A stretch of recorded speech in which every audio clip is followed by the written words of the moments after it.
Ok, on va continuer donc sur le Sugia. C'est le troisième ou quatrième show maintenant qu'on fait sur ce sujet. Donc on a vu la dernière fois la Sugia, le passage d'Agmara dans Héroville. On nous détaillait de manière assez précise donc quels étaient quel est le cadre dans lequel une personne qui a bu peut faire sa tfila, ne pas la faire. Et de la même manière, donc, la problématique également de l'enseignement. On a vu que c'est la première halakha qu'on avait enseignée, que personne qui a bu Revit Yahin, c'est un enseignement de Rav Yehuda, nom de Shmuel, qu'une personne qui a bu un Revit Yahin, donc une quantité de vin, on a dit de 8,6 centilitres ou 15 centilitres selon les avis, à l'ioré, n'a pas le droit d'enseigner la halakha. Donc on a vu que c'était deux enseignements bien distincts, parce qu'a priori, ils ne répondent pas aux mêmes problématiques. On a bien compris que l'alcool pose un problème. Il pose un problème au niveau ou bien de la clarté d'esprit, ou tout simplement un problème de concentration, et que donc, ces problématiques vont avoir un impact direct sur donc, la fonction de Moré Ora, donc pour une personne qui doit enseigner la halakha, de manière claire, de manière précise. Donc si son esprit est troublé, elle n'est plus en mesure d'enseigner la halakha correctement. Et la tfila qui pourrait répondre potentiellement à une autre problématique, donc bien sûr c'est toujours un impact qui est créé directement sur le psychique et sur l'esprit, mais qui ne serait pas forcément du même acabit, qui serait plutôt cette fois-ci un problème, on va dire, de concentration, c'est-à-dire de savoir à qui je m'adresse lorsque je fais la tfila. Et ce qui n'est pas le cas dans le cas de la Hora, il ne s'agit pas de savoir à qui on s'adresse, mais tout simplement d'avoir une clarté dans l'enseignement et d'avoir la totalité de ses moyens psychiques et intellectuels pour pouvoir dire la halakha. Quoi qu'il en soit, ce qu'on a vu à ce stade-là, c'est qu'il y avait deux niveaux, a priori, donc deux niveaux d'ivresse. Le premier niveau qu'on appelle chatouille, et un deuxième niveau qu'on appelle shikor. Je résume un petit peu ce qu'on a dit. En ce qui concerne la tfila, on a vu que le chatouille ne doit pas non plus prier. Donc le chatouille, ce serait un premier niveau d'ivresse, déjà, que ce serait pas un niveau excessif, mais quelqu'un qui a déjà bu plus que de raison. Et celui-là, donc, n'a pas le droit de prier, mais on va voir la différence du shikor, c'est que s'il a malgré tout prié, s'il a transgressé l'interdiction et qu'il a décidé malgré tout de faire sa amida, eh bien, tfila, sa tfila est une bonne tfila, et donc il ne devra pas recommencer. Il n'aura pas besoin de refaire sa tfila au moment où il redevient sobre. Ce qui n'est pas le cas du shikor, qui lui non seulement ne doit pas prier, mais qui si jamais il a transgressé cet interdit, a décidé de prier malgré tout, de faire sa amida, eh bien sa tfila non seulement n'est pas une tfila, mais elle est même qualifiée par la Gemara de toeva. Elle est qualifiée donc de quelque chose de dégoûtant, de répugnant. Et donc après, on s'était intéressé à savoir qu'est-ce qu'on appelle chatouille et qu'est-ce qu'on appelle shikor. Parce que c'est bien de balancer des termes, mais encore faut-il comprendre à quoi ils correspondent. Et donc on avait rapporté, là aussi, un enseignement de la Gemara, où on nous raconte que Rabbi Abba bar Shomni et Rav Menashe bar Yirmiyahu Migifti, lorsqu'ils se sont séparés, ont décidé de s'enseigner la halakha l'un à l'autre. Et donc le premier a justement voulu donner la définition de ce qu'était un chatouille et un shikor. Chatouille, kol sheyachol edaber lifnei hamelech, shikor, kol she'eino yachol edaber lifnei hamelech. Donc c'est là où se situe, ici on va dire, l'enjeu et le point de définition de ce chatouille et de ce shikor. Le chatouille, c'est quelqu'un qui est capable de parler lifnei hamelech devant un roi, alors que le shikor, c'est quelqu'un qui n'est plus capable de s'adresser à un roi.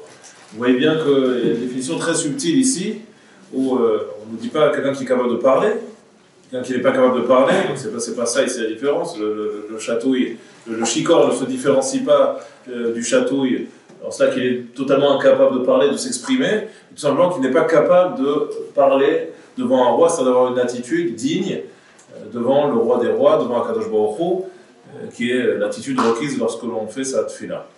Quand je rappelle, c'est important de savoir, c'est un prérequis, que la concentration, ce qu'on appelle la kavana, parce qu'on va beaucoup parler de kavana, la kavana est une condition indispensable pour pouvoir prier. Vous savez que c'est de la prière de Chana qu'on apprend la quasi-totalité des halachot qui concernent la tfila. Lorsque Chana est venu épancher toute sa souffrance devant Eli, le Kohen, et donc c'est une haftara très connue qu'on lit à Rosh Hashanah, et c'est de ce passage-là, ce très beau passage que l'on apprend, la quasi-totalité de la halachot, l'attitude qui a été celle de Chana à ce moment-là. D'ailleurs, vous savez, dans ce passage-là, Chana, elle était dans un tel état de détresse et de pleurs et d'angoisse qu'Élie, au départ, l'a pris pour une femme ivre, et donc Chana a dû réagir de manière assez véhémente en disant « mais pas du tout, je ne suis absolument pas ivre, contrairement à ce que tu crois, c'est ma détresse, ce sont mes pleurs qui donnent cette impression, je m'exprime en réalité sans prononcer de mots, mais Chana n'était pas ivre à ce moment-là. » Donc il y a tout un nombre d'halachot qui vont découler de ce passage-là, et notamment celui de la concentration, donc la kavana qui est extrêmement importante lorsque l'on prie, et qu'il sera un prérequis que l'on ne va pas forcément retrouver pour d'autres passages importants de la tefila, je pense notamment pour le Kriyat Shema. C'est intéressant parce qu'on nous aurait pu imaginer que le Kriyat Shema, la récitation du Shema, la profession de foi, est une mitzvah de Oraita, qui est une mitzvah extrêmement importante, une mitzvah de la Torah, et des lois plus exigeantes que celle de la tefila qui a été instituée par les Chachamim, par les sages. Or pourtant, ce n'est pas le cas, on voit que la notion de Kavana n'existe pas, à proprement parler, pour le Kriyat Shema. Donc un manque de Kavana n'empêche pas de s'acquitter de la mise du Kriyat Shema, et c'est là où on a cet enjeu, on en avait déjà parlé la semaine dernière, un enjeu important de savoir est-ce que ce qui est reproché ici au Shikor, la personne en état d'ébriété, c'est son manque de Kavana, ou c'est simplement, on a vu une discussion dans les Rishonim qu'on va peut-être voir aujourd'hui, est-ce que c'est son manque justement de concentration, son incapacité à savoir qu'elle s'adresse à un roi, ou tout simplement le fait qu'elle ne soit pas dans une attitude digne, que ce soit un petit peu dégoûtant et un petit peu, on l'a dit, assimilé à l'interdiction de prier à côté de quelque chose qui a une mauvaise odeur par exemple. Donc ça pourrait être aussi, c'est ce qu'envisage les Rishonim, ce qui interdirait au Shikor de prier. Donc pas forcément le manque de Kavana, mais plutôt le fait que ce soit maous, soit dégoûtant. Et là, il y aurait bien sûr des conséquences pratiques par rapport à la récitation du schéma. Si c'est uniquement un manque de concentration, ça n'empêche pas de réciter le schéma. En revanche, si on reproche à la personne pas le manque de concentration, mais le fait que ce soit quelque chose de dégoûtant, de répugnant, alors là, la problématique sera exactement la même concernant le Kriyat Shema, il ne pourra pas non plus réciter le schéma. Le deuxième Gemara qu'on avait vu, c'est une Gemara qui cette fois-ci va traiter de la problématique de Mekar ou Memkar, c'est-à-dire une transaction réalisée par quelqu'un qui est ivre. Une transaction, peu importe, que la personne ivre soit le vendeur ou l'acheteur, est-ce que lorsqu'une personne a réalisé une vente ou un achat en état d'ivresse, est-ce que cela rend la vente caduque? Au contraire, on va considérer que l'achat ou la vente est parfaitement valable et la personne ne pourra pas se rétracter a posteriori. Et donc on avait vu cette Gemara qui nous disait, donc Shikor, micro, Mekar ou Memkaro, Memkar. Donc un Shikor, une personne ivre, et donc faites attention ici au mot, on ne parle pas d'un chatouille cette fois-ci, on parle d'un Shikor.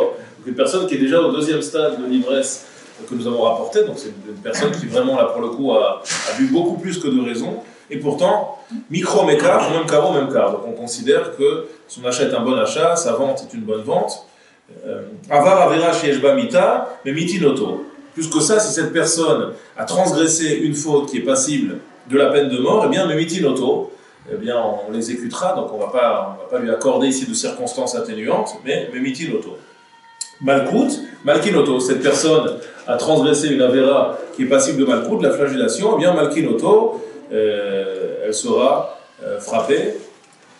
Klalo shel davar, areu kepikach lechol dvarav. Et donc la Gemara avait terminé en disant, voilà la règle générale, cette personne-là est considérée comme absolument Picard, c'est responsable ici, mais dans le sens qu'elle est parfaitement consciente de ses actes. Ici, et Chol Davar, et là chez Pato Mina Tfila. La seule différence, c'est qu'elle sera Pato, elle sera dispensée de la Tfila. Donc cette Gemara pourrait nous inciter à penser ici que plutôt qu'un problème de concentration et de lucidité, ce serait vraiment un problème de dignité ici qui serait mis en avant, puisque cette personne, on le voit pour toutes les transactions commerciales, même lorsqu'elle est dans un état de chikrout, eh bien, est considérée comme étant une personne parfaitement consciente des actes qu'elle est en train de réaliser. Donc Marie n'envisage pas que cette personne-là ne soit plus consciente, qu'il y ait vraiment un problème de lucidité par rapport à l'action qui est réalisée, mais elle pointe plutôt, théorie ici en avant, un manque de dignité, puisque la seule différence sera l'interdiction de pouvoir prier, puisqu'on ne peut pas le faire dans de bonnes conditions et dans les conditions requises par la fila. Un petit bémol cependant, donc l'Oshanino, et là chez l'Oigia les Shichuto Shelot, c'était une remarque de Rabbi Hanina, qui disait Donc, le Shalilo est là chez l'eau, Igi al Shechuto Shelot, Aval Igi al Shechuto Shelot, Patur Mikula. Que tout cela, c'est tant qu'on n'est pas arrivé à un degré d'ivresse qui serait celui de l'autre, où là, on n'est même plus dans l'ivresse finalement. Là, on est dans la perte totale de tout moyen psychique ou intellectuel, et la personne est dans un tel état d'ivresse qu'elle n'est absolument plus consciente de ce qu'elle réalise, de ce qu'elle fait, et là, elle sera totalement partout, totalement dispensée, parce qu'elle atteint finalement un petit peu le même degré que celui du shoté, hein, d'une personne qui est folle. C'est que dans la Mishnah, dans l'enseignement oral, on a souvent un groupe de personnes qui est dispensé des mitzvot, Cheresh, Shoté, et Katan, hein, le sourd muet, le Shoté, donc le fou, et le Katan, le mineur, qui même si bien sûr ils sont dispensés pour des raisons très différentes les uns des autres, mais donc le Shoté fait partie de ce groupe de personnes qui sont dispensées des mitzvot parce que justement son état de conscience ne lui permet pas d'être tenu responsable de ses actes, responsable de ses actes.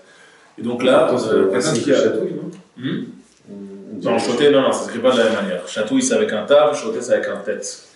Après, on peut jouer avec les mots, mais là, pour le coup, c'est quoi? Chatouille, ça vient de shtia, d'accord? C'est celui qui a trop bu. Chatouille, celui qui a imbibé, c'est celui qui est ivre parce qu'il a absorbé trop de boissons. Et Shoté, ça vient de shtutz, qui est la folie. Ce pas, les mots sont proches. Et quoi, c'est un troisième stade alors? Alors, chez Chuto, ça serait un troisième stade, exactement. Exactement. Donc, on aurait trois stades finalement. On aurait chatouille, shikor et shichuto shelot. Exactement. On a trois stades pour l'instant dans l'ivresse qui ont l'air d'être décrits ici par la Gemara, et avec donc des conséquences diverses et variées. On a vu chatouille. Dans chatouille, il y a déjà des conséquences sur la tefila. On ne peut pas prier, mais si on a prié, la tefila est malgré tout acceptée. On a shikor qui est interdit de prier et qui même a posteriori invalidera la tefila, mais qui, d'après la Gemara dans Hérouvine, n'invalide absolument pas les transactions, donc je sois acheteur ou vendeur, et même ma responsabilité pénale, hein, si jamais j'ai commis un délit.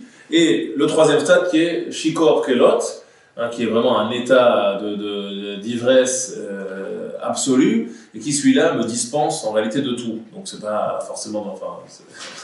C'est pas parce que la Gemara dispense le Shikor de tout qu'il faut absolument se mettre dans l'état de l'autre pour pouvoir commettre des actes. C'est tout simplement qu'on ne peut pas, pénalement, responsabiliser une personne qui n'a absolument plus aucune conscience au moment où elle va réaliser ses actes. Elle est vraiment considérée, on l'a dit, comme une personne qui n'a plus de raison, et si elle n'a plus de raison, si elle n'a plus sa raison, elle ne peut pas être tenue pour responsable de ses actes. Et même s'il s'est mis lui-même dans cette condition. Même si elle s'est mise, oui, bien sûr. Même quelqu'un qui serait mise bémézide, alors bien sûr, elle devra rendre des comptes. On comprend, si une personne a l'Oalénou, si une personne a tué alors qu'elle était dans un état de shichrout comme l'autre, ça ne la rend pas pour autant, je veux dire, c'est pas parce qu'on ne pourra pas, d'un point de vue légal, on ne pourra pas lui appliquer la peine de mort que la personne ne porte pas de responsabilité par rapport, enfin, je veux dire, qu'il n'y a pas de gravité dans l'acte qui a été commis, c'est simplement que la personne, on a évoqué un petit peu ce sujet, c'est aussi la raison pour laquelle je voulais traiter de ce sujet, c'est parce que c'est un sujet qui est très actuel. On avait dit, non seulement par la place qu'occupe aujourd'hui l'alcool et la problématique de l'alcool, et quand je parle de l'alcool, on pourrait parler des drogues douces et des drogues dures, mais d'une manière plus générale, même la place de la responsabilité, justement, par rapport à la consommation de l'alcool et de ces drogues. Et donc c'est un sujet très actuel, il a fait énormément de débats, on l'a vu notamment lors du procès de Sarah Halimi. Donc c'est tout cet enjeu ici qui est au cœur de cette étude, et de voir comment la Torah fonctionne, et à partir de quel stade on peut considérer que le discernement est totalement aboli et qu'elle ne sera plus en état d'être jugée, pas seulement d'être jugée, mais qu'on lui applique tout simplement les peines qui sont prévues par la Torah. Donc ça c'était la Gemara dans Hérouvine. Je propose de tourner la page et de reprendre une Gemara cette fois-ci dans le traité de Kritout. Alors la Gemara dans le traité de Kritout va s'intéresser à l'interdiction de rentrer dans le Beth Amikdash en état d'ébriété. On avait évoqué aussi en état d'ébriété. J'avais évoqué donc cette mitzvah la semaine dernière. C'est une mitzvah qui a été donnée à Aaron suite à la réaction très très digne et très noble qu'a eu Aaron lorsqu'il a perdu ses enfants, Nadav et Abihu. Rappelez-vous, donc dans Parashat Shemini, il se passe quelque chose d'absolument terrible, puisque Aaron va voir ses enfants disparaître de manière extrêmement brutale. Et suite à cela, Vaïdom Aaron, donc Aaron a cette réaction absolument incroyable, une noblesse absolue. Aaron va se taire, il accepte le décret divin, Et donc la parole divine ne va s'adresser pour la mitzvah suivante qu'à Aaron. C'est un petit peu une manière de le récompenser par rapport à l'attitude qui a été la sienne. Et donc il va recevoir cette mitzvah qui consiste à ne pas boire avant de prendre le service. Donc on parle ici du service des Kohanim. D'après nos maîtres, si ce passage a été placé juste après la faute de Nadav et Avihu, c'est parce qu'il y a aussi un avis qui estime que la faute de Nadav et Avihu est justement d'avoir pénétré dans le Beth Amikdash en état d'ébriété. Bon, on sait qu'il y a énormément de manières d'expliquer la Mishnah, le texte de la Torah, mais c'est une des manières de l'expliquer. Alors là, regardez, Tanu Rabbanan, Yaïn le Shechar al Tesht, Yachol afilu kol shehu. Donc là, qu'est-ce que nous dit la Torah? La Torah nous dit Yaïn le Shechar al Tesht. Donc ne bois ni vin ni alcool. Alors, la Gemara demande Yachol afilu kol shehu, afilu migito, Yamud lomar ve Shechar, en isur ela kede le shaker. Donc, lorsque la Torah nous dit Yaïn le Shechar al Tesht, ne bois ni vin ni alcool, moi j'aurais pu penser que afilu kol shehu, même une quantité infime de vin pourrait me rendre passible ici de cette interdiction. Un filou migito, ou même un vin qui est un vin, on va dire, un migito c'est un vin jeune, un vin qui n'a pas encore totalement fermenté. Talmud lomar veshechar. Et c'est la raison pour laquelle on dit veshechar. On ne dit pas simplement yaïn, mais on rajoute aussi shechar. Pourquoi est-ce qu'on a rajouté shechar? Pour nous dire en issour et la kede les shaker. Le issour ne prend effet qu'à partir du moment où la quantité de vin qui a été absorbée, d'accord, est suffisante pour enivrer la personne. D'accord, mais lorsqu'on est en dessous de ce seuil-là, il n'y a pas d'interdiction. Mais kama kedel les shaker, et là la Gemara dans Kritout va rejoindre ce qu'on a vu précédemment. Et quelle est la quantité suffisante, on va dire, pour rendre sous une personne? C'est revi'it yaïn. C'est un revi'it, donc on a dit un quart de log de vin, ben mem yom, ben arba'im yom. C'est un vin qui a pu déjà fermenter pendant 40 jours. Si c'est un vin plus jeune, c'est un vin qui n'a pas encore la possibilité, la capacité à enivrer une personne, ou en tout cas pas avec cette quantité. Il faudrait une quantité beaucoup plus importante. Le taux d'alcool à l'époque dans le vin, il était, je crois, plus important. Tout à fait. Donc ça, on a dit, c'est des questions qu'on devra se poser. C'est que, est-ce que lorsque la Gemara parle de Revi'it Yaïn, est-ce qu'elle parle d'un vin de l'époque, un vin beaucoup plus fort que le vin d'aujourd'hui, ou est-ce qu'on parle d'un vin de notre époque, d'un vin d'aujourd'hui, où on le sait, les vins classiques sont entre 12 et 15 degrés, d'accord, 16 degrés, allez, pour vraiment les plus forts d'entre eux. Je ne parle pas des Moscato ou d'accord, ou de la Sangria, je parle des vins d'aujourd'hui, mais ce sont des vins a priori beaucoup moins forts que les vins de l'époque, qui étaient des vins beaucoup plus alcoolisés, qu'on avait d'ailleurs l'habitude de couper avec de l'eau, parce qu'ils étaient en l'état imbuvable. Alors, la Gemara nous dit Imken matamud lomar yayin, lomar lecha shemazirin alav kol shehu, mazirin alav migito. Muzarin, pardon. D'accord, chez Muzarin alav kol shehu, Muzarin alav migito. Alors, donc la Gemara demande. Donc s'il en est ainsi, alors matamud lomar yayin, alors on a le cas de nous dire shecha, n'emploie qu'un seul de mot, nous dit nous shecha ratesh, d'accord, et dans shecha, puisque j'ai déjà la notion de shechut dans le mot shecha, donc je comprends de là qu'il est interdit de boire une quantité d'une boisson, peu importe, une boisson alcoolisée, qui m'amènera à parvenir à cet état de shechut, d'accord, à cet état d'ébriété. Et dans ce cas-là, alors pourquoi avoir besoin de m'enseigner également le mot yayin, d'accord, la Torah, on le sait, ne parle jamais de manière superflue, chaque mot à sa place. Matalmud lomar yayin, et donc la Gemara en déduit, pour quelle raison est-ce qu'on t'a enseigné yayin? Lomar lecha chez Muzarin alav kol shehu, pour te dire que le vin, eh bien lui, on en est en réalité responsable, même pour une petite quantité, kol shehu, quelle que soit la quantité, je tomberai sous l'interdit de rentrer dans le Beth Amikdash. Au Muzarin alav migito, et qu'on est également donc concerné si on a bu un vin plus jeune. Ce serait la spécificité. En tout cas, d'après cette première tentative de la Gemara, ça serait donc la spécificité de cet interdit de rentrer à l'intérieur du Beth Amikdash.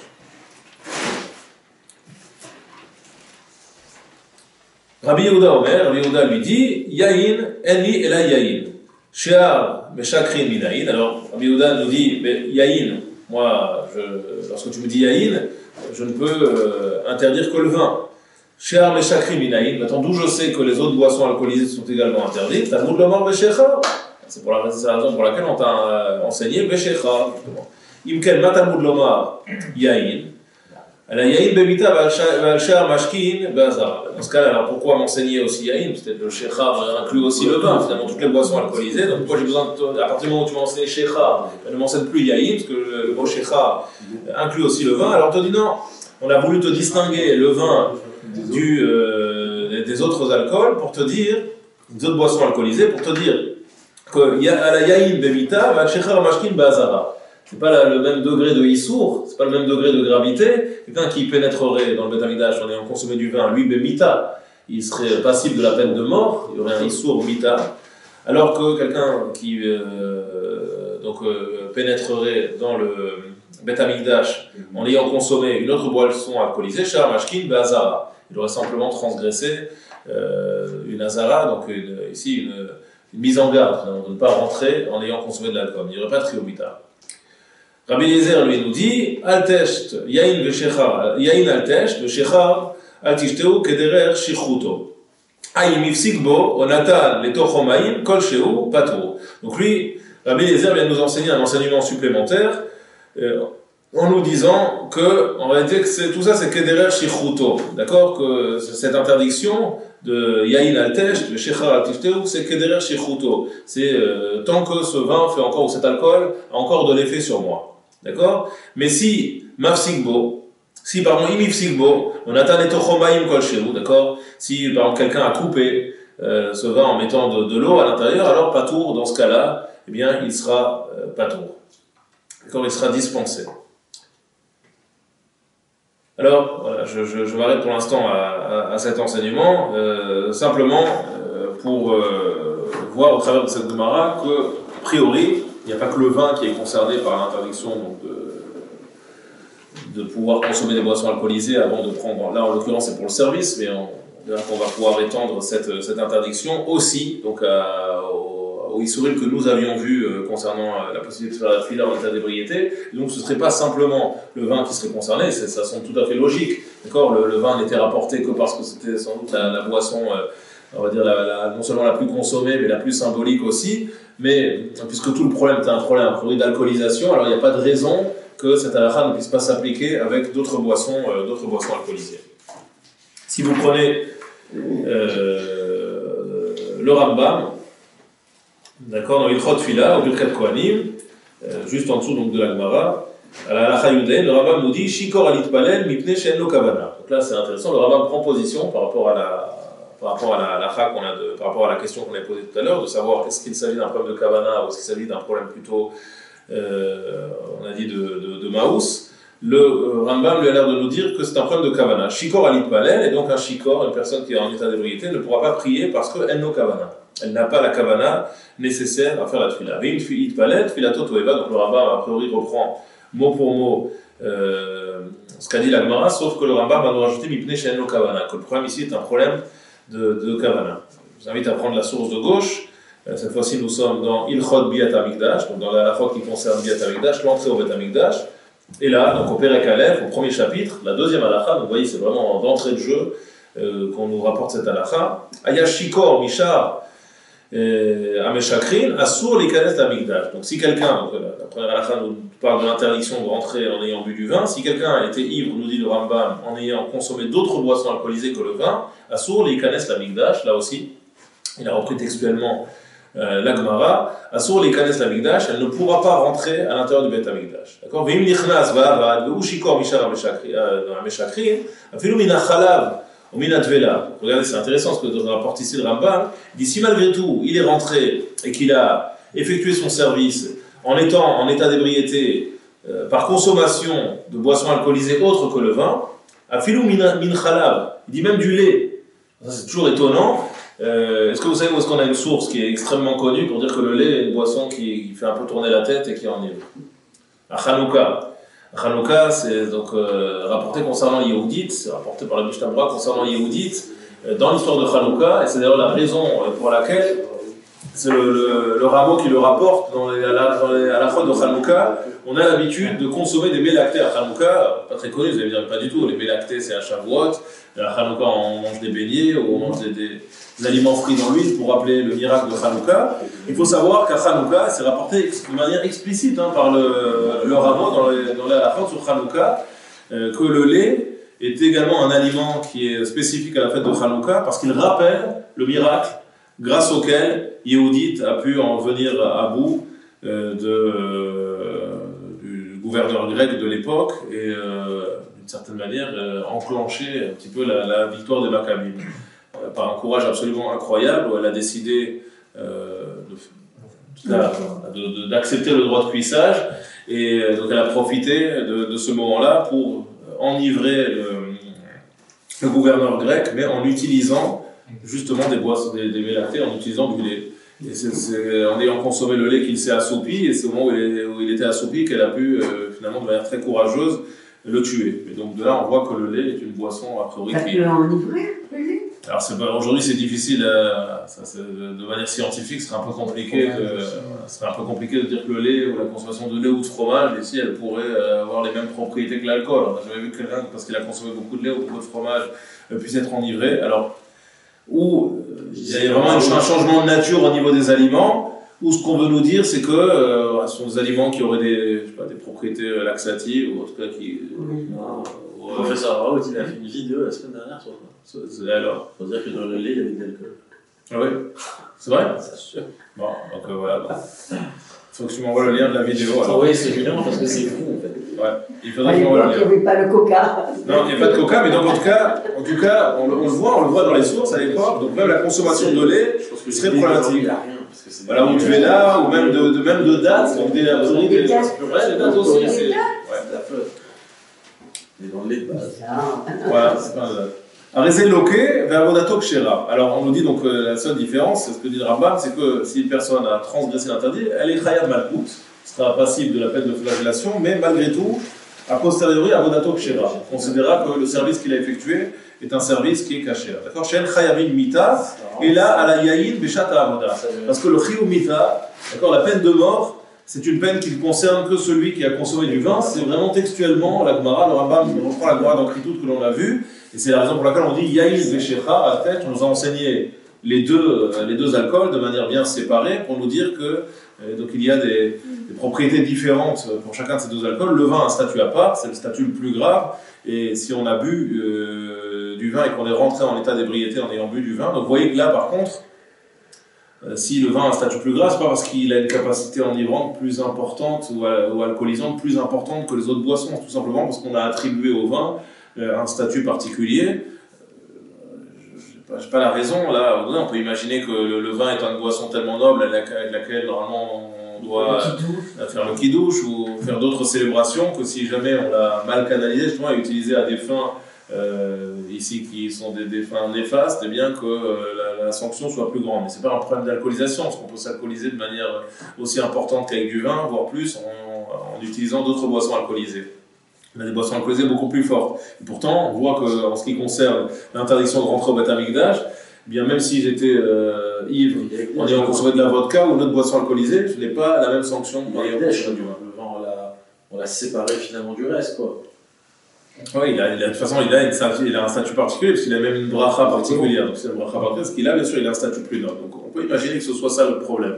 Dans ce moment où j'ai une boisson qui a une grande noblesse, qui a un statut tout à fait particulier, et que j'ai en quelque sorte désacralisé ce statut en l'utilisant pour transgresser ici l'interdiction de rentrer au Beth Amikdash, que la punition sera plus grande. Et donc, c'est pas on le voit ici, on est cette fois-ci pas dans un problème de savoir ce que j'ai plus bu ou moins bu, c'est quel type d'alcool j'ai consommé ici.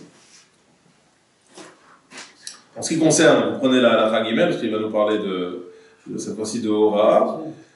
Kshem she'asur lakohen leikanes lamikdash mipnei hashichut, kach asur lechol adam ben kohen ben Israël leorot kishehu shatui. Puisqu'il nous a parlé de l'interdiction du Kohen, parce que le Rambam nous a parlé de l'interdiction du Kohen de rentrer au Beth Amikdash en état d'ivresse, le Rambam en profite pour nous donner une halakha beaucoup plus large qui cette fois-ci ne concerne pas simplement les Kohanim, mais tout un chacun. Et là, il reprend cette Gemara que nous avions vue dans Eruvin, qu'il y a un interdit pour tout un chacun d'enseigner la halakha lorsqu'il est en état d'ébriété. Afilu achal tmarim ou shatachala, le Rambam revient sur ce qu'il a dit juste avant, même s'il a consommé des dattes ou bu du lait, nishtamsha dato me'at, et que son esprit a été un petit peu altéré, donc là clairement, le Rambam dit même s'il a bu du lait et qu'il a mangé des dattes, mais il faut que ça ait une conséquence sur son esprit, d'accord? Si son esprit n'a pas été altéré, dans ce cas-là, il est évident qu'il n'y aura pas de conséquences. Là, on parle de quelqu'un dont l'esprit aurait été altéré par la consommation de ces produits. Aujourd'hui, ce ne sera plus le cas. Aujourd'hui, clairement, on sait très bien que scientifiquement, en buvant du lait, vous pouvez boire même 1 litre de lait, de lait, voilà, on les donne au bébé exactement. Donc on sait très bien que le lait n'a pas de propriété enivrante, que ça n'altère pas l'esprit, donc il n'y aura absolument aucun problème. Sinon d'ailleurs, on ne verrait pas des rabbinim boire un café au lait avant d'aller au Beddin le matin, ça serait un vrai problème. Chez les Neymar, donc, ou le Horot et Béné Israël. Veimora Badava, et si jamais, donc, bien, on a transgressé cet interdit et qu'on a malgré tout enseigné la halakha en étant en état d'ébriété, chez Umefouraj Batora, Veimora Bedavar chez Umefouraj Batora. Si j'ai enseigné quelque chose qui est explicitement écrit dans la Torah, donc pas quelque chose qui fait appel à une subtilité d'esprit. On m'a posé une question, quelqu'un me dit, monsieur le rabbin, est-ce que je dois mettre les tefilines? Je suis bar mitzvah, est-ce que je dois mettre les tefilines? Bon, c'est écrit dans la Torah que tout homme qui est majeur, il doit mettre les tefilines, d'accord? Donc, dans ce cas-là, Haché Yedaou Atzdukim Muta. Donc, quelque chose que même les Tzdukim, d'accord, qui appliquent la Torah de manière littérale, seraient à même eux-mêmes d'enseigner, de connaître, de savoir. Muta, dans ce cas-là, c'est permis, même si la personne est en état d'ébriété. Pourquoi? Parce qu'elle n'a pas besoin d'avoir l'esprit particulièrement clair pour tout simplement retranscrire et redire ce qui est marqué explicitement dans la Torah. Alors voilà, il donne un exemple, le Rambam, Kegon Shora, il prend un exemple plus compliqué que le mien, Kegon Shora, Shacheret Tame, Batsfarde Ataor, Vadam Asur, Bekayotse Beze. Donc quelqu'un qui enseigne que le Sheretz, c'est tamé, que une grenouille c'est taor, que le dam c'est que la consommation du sang est interdite. Ce sont des choses qui sont marquées explicitement dans la Torah et qui ne demandent pas d'avoir l'esprit particulièrement clair, particulièrement aiguisé. Donc dans ce cas-là, il n'y aura pas de problème particulier. Donc vous voyez que l'état de shikhrout dont il est question, si on nous dit qu'une personne est encore en mesure malgré tout de redire la halakha, c'est pas une personne qui est plus en état de parler. Là on le voit clairement. On peut imaginer quand on parle de shikor, on parle de quelqu'un qui est vraiment complètement déchiré, qui est plus du tout en état de parler. Non, puisque là on nous fait la différence entre une personne qui doit enseigner quelque chose qui est explicitement marqué dans la Torah et quelque chose qui ferait appel à beaucoup plus, on l'a dit, beaucoup plus de sagesse et plus, même pas de la sagesse, plus vraiment de déduction d'esprit. Donc il y a quelque chose qui demande vraiment d'avoir une grande clarté, une grande fluidité au niveau de son raisonnement. Là, il n'y a pas besoin de raisonnement particulier, mais même sans raisonnement, retranscrire une connaissance, ça fait appel à la mémoire. Donc la shikhrout, on parle d'un état ici de shikhrout qui n'a pas altéré la mémoire.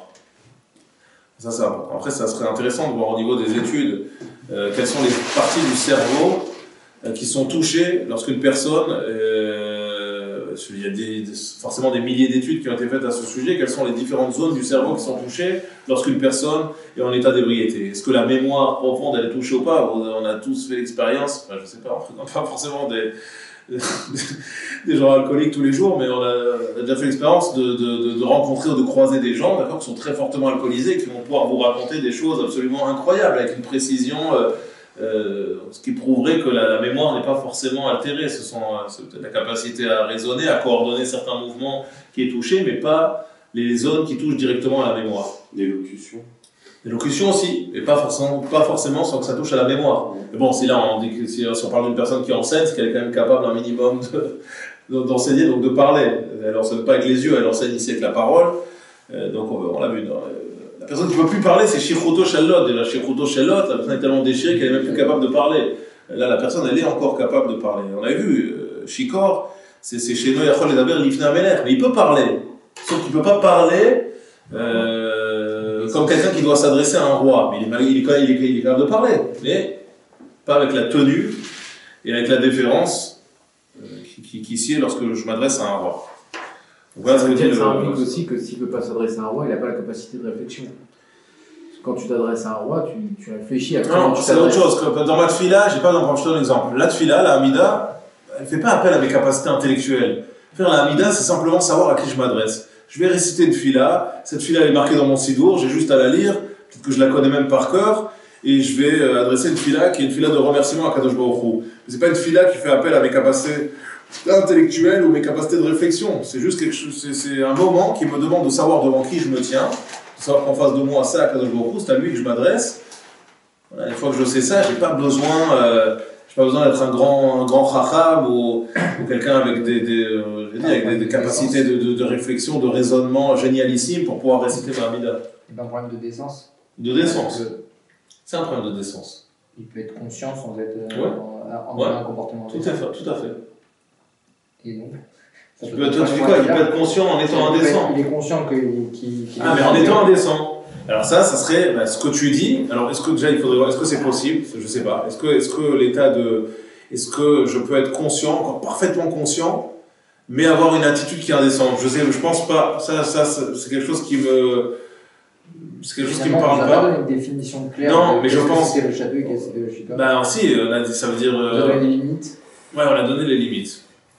On a dit que la marloquette rishonim, la marloquette rishonim, elle touche à la question que tu poses. La marloquette rishonim, de savoir est-ce que la problématique du shikor, c'est un problème, on a dit, de conscience, de savoir devant qui je me trouve, en problème de kavana, ou est-ce que c'est un problème on a dit, de dignité. Alors, même cette discussion entre les rishonim, elle peut en réalité être encore plus subtile. C'est-à-dire qu'on pourrait dire, en fait, tout le monde est d'accord pour dire que c'est le même état. Extérieurement, en fait, la personne est dans le même état, sauf que l'une, elle pense que c'est sur ça qu'on a mis l'accent, et l'autre, elle pense que c'est sur ça qu'on a mis l'accent. En réalité, la personne est dans le même état.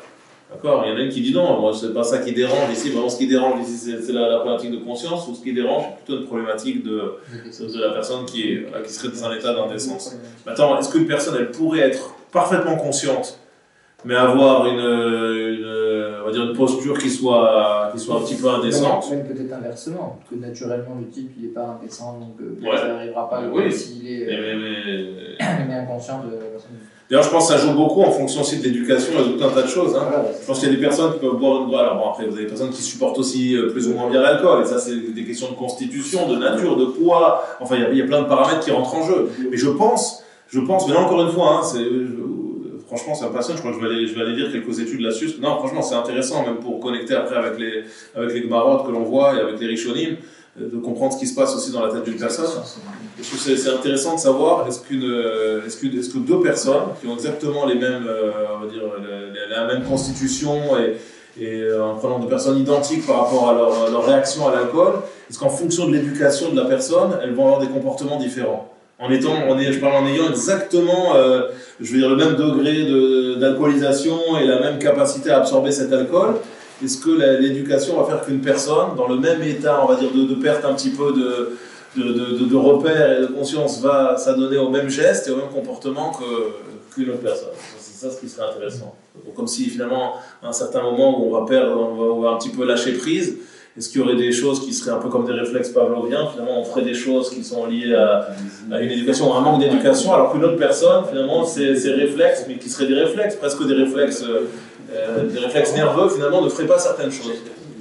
Ça serait plus parce qu'elle se contrôle au niveau de l'esprit, c'est simplement presque des réflexes qui sont inconscients. Où en fait, tu es complètement désinhibé. Et la raison, c'est la raison, on va dire, sociétale et commune, et ben c'est là où ça va faire la différence. Comme tu n'as plus la raison, on va dire, du bien-pensant, ben chacun va devoir réagir. Peut-être qu'en effet, là, du fait de l'éducation, il y aura quelque chose de différent, tu vois, sur le passif, sur ce que tu as vécu, sur... Ouais, j'entends. Tu as raison.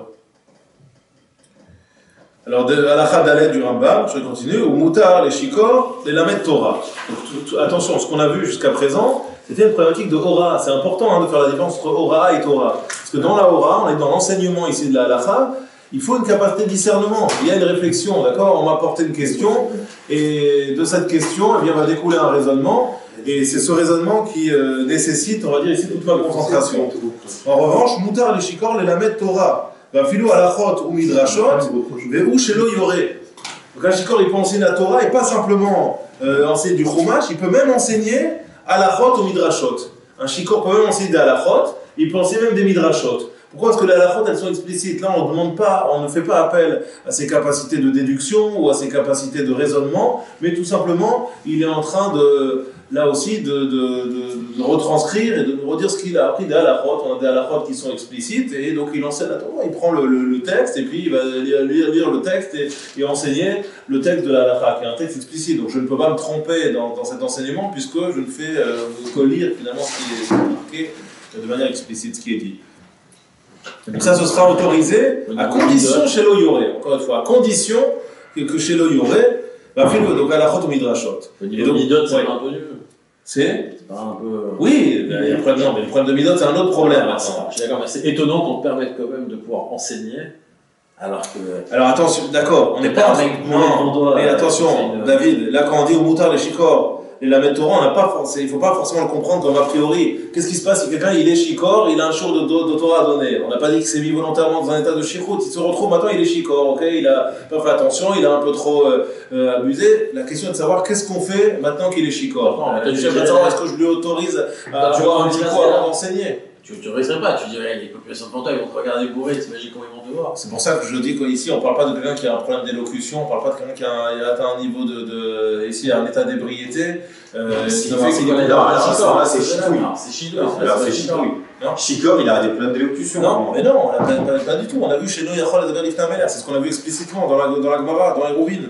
On a vu explicitement que la différence entre le chikor et le chatouille, c'est que le chatouille, c'est Yachol et Daber Lifnei Hamelech, et le shikor, et non Yachol et Daber Lifnei Hamelech. On n'a pas dit qu'il ne peut pas parler, on a dit qu'il ne peut pas parler, qu'il est dans l'incapacité de parler. Mais pourquoi il ne peut pas parler devant un roi? Parce que justement, il va avoir des problèmes d'élocution, il va perdre un petit peu ses filtres, et du coup... Ça, c'est ce qu'on peut comprendre, ça serait quelqu'un qui est capable de parler, mais il va avoir, comme tu dis, peut-être des problèmes d'élocution, et c'est pas très clair ce qu'il va dire. Donc ça se fait pas, quand je parle devant un roi, c'est pas comme si je parlais à mon ami, donc là il faut que je sois, je sais pas comment ça parler comme ça se fait pas. Voilà, ou bien non. Et là, Yachol et Daber Lifnei Hamelech, c'est-à-dire qu'il n'est pas en capacité de comprendre qu'il s'adresse à un roi. C'est comme ça que je peux comprendre la Gemara. Et là, Yachol et Daber Lifnei Hamelech, il n'a pas la conscience suffisante pour savoir qu'il s'adresse à un roi. Il peut parler même bien, il va parler parfaitement bien. Personne de l'extérieur ne sera capable de voir que cette personne-là elle est en état de vérité, mais lui, il a une conscience tellement altérée qu'il n'est plus capable, au moment où il fait sa amida, de comprendre qu'il est en train de parler à un roi. Donc il parle, mais il ne sait pas qu'il est en train de parler au roi des rois lorsqu'il parle. S'il est plus capable... On va être en train de dire qu'un shikor, ça va être quelqu'un qui n'est pas capable de prendre conscience qu'il est en train de s'adresser à un roi, oui. Mais par contre, il a la pleine capacité de donner un shiur. Il pourrait donner un shiur. C'est incohérent. Il parle de capacité, il parle de pas de problème qu'il donne le shiur. Après, est-ce qu'il en parce que ça ne fait pas appel aux mêmes paramètres. Celui qui enseigne la Torah, je ne lui demande pas ce niveau de conscience qui est, je fais ma amida, je dois avoir une conscience que je suis en train de m'adresser à un roi. Ça, c'est un niveau de, c'est un niveau de conscience. La Torah, t'enseignes pas ta c'est un livre. En fait, moi, quand t'enseignes la Torah, t'es obligé de te mettre aussi dans... Oui, mais là, je n'ai pas dit que celui qui est en train d'enseigner, il doit savoir qu'il enseigne, Michou, c'est est-ce que lorsqu'il va enseigner, il va aussi parler devant un roi. Ça, c'est en gros. Quand tu parles devant un gage roi, c'est la même chose. Moi, ce qui me dérange, c'est qu'on dirait que maintenant, l'enseignement de la Torah, il est assimilé en fait à de l'enseignement de la halakha, quoi. C'est-à-dire que tu n'as pas besoin de te concentrer, tu n'as pas besoin d'avoir de la réflexion. En fait, quand tu enseignes de la Torah, tu es censé te mettre au niveau de la personne que tu vas avoir en face. Ouais. Donc ça va demander à appeler chez toi regarde ce qu'il dit. Concentration. En fait, le dernier mot du Rambam, il te dit Veim chacham, veim aya chacham kavua leora. Il te dit Lo yelamed. Pourquoi chez Limudo Orai? Il te dit si c'est un chacham kavua, d'accord, c'est un sage, quelqu'un dont tous les gens vont apprendre des enseignements. Il dit dans ce cas-là, il ne faudra pas qu'il enseigne, parce que les gens vont le prendre comme exemple, ils vont le prendre pour argent comptant. Heureusement, il a tout ce qu'il dit, et donc en fait, pour chez lui, l'enseignement, c'est une forme de hora, finalement. C'est déjà une forme de halakha tranchée. Les gens, lorsqu'il va dire quelque chose, les gens le considèrent comme une prise de position absolue en matière de halakha. Donc s'il représente ce dmout, cette figure, qui est une figure vraiment de l'enseignement de la halakha, dans ce cas-là, et il devra s'en abstenir. Pourquoi? Parce que c'est comme s'il était moré à ce moment-là. C'est comme s'il disait la halakha, c'est comme s'il tranchait la halakha. Il n'est plus en train d'exposer simplement quelque chose qui est dit, mais il est en train vraiment de se positionner. Ça demande du koved rosh. Ça demande d'avoir un petit peu, on a dit, de dignité et de savoir, enfin, d'être vraiment dans la pleine possession de ses moyens. Voilà. On va s'arrêter là. La semaine prochaine, moi je ne suis pas là. Je sais pas si on va faire ça.